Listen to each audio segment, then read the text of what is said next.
So we're down in the garage looking at the two tanks that store the hot water from the circulating panels from above. So we got two tanks at 1,800 gallons each,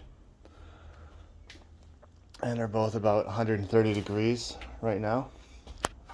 One tank has a heat exchanger coils in it that pick up the heat from the city or from the panels. So you can see it down there right now. It's 1/2-inch tubing. So the cold water comes in here, goes down, and then comes back up here hot after it picks up the heat. This side is a low pressure system that you got an intake. So intakes here. It's important to pick up the heat from the bottom of the tank, because the hot water at the top is much hotter, so you want to pick up the coolest water as possible before it goes up through the pump and up to the roof, and then it returns back here. So you can see right here it's returning right now about 130. You can get up to about 160 consistently on a hot day. I've had up to 200 degrees come back down if you shut the panels off or shut the pump off for a bit and then turn the pump back on. 200 degree water rushes down. So this is the low pressure system side, and then this is the high pressure from the city, about 100 psi.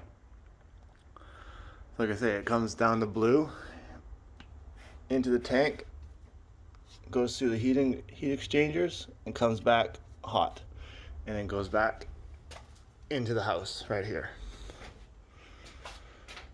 So it's a relatively simple system, nothing to go wrong.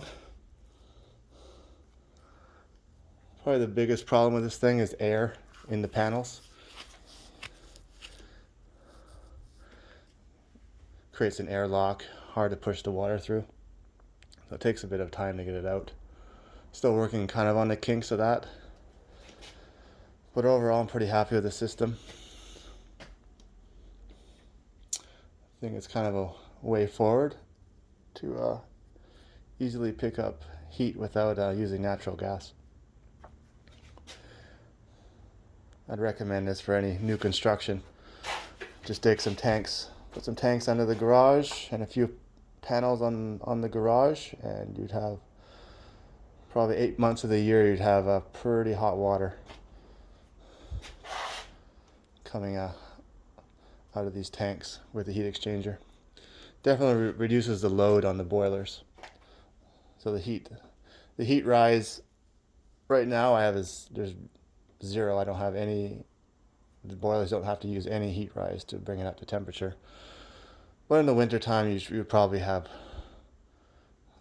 at 30 degree. You could probably have 100 degree Fahrenheit water, and you need 130 degree for the boiler. So a 30 degree temperature rise.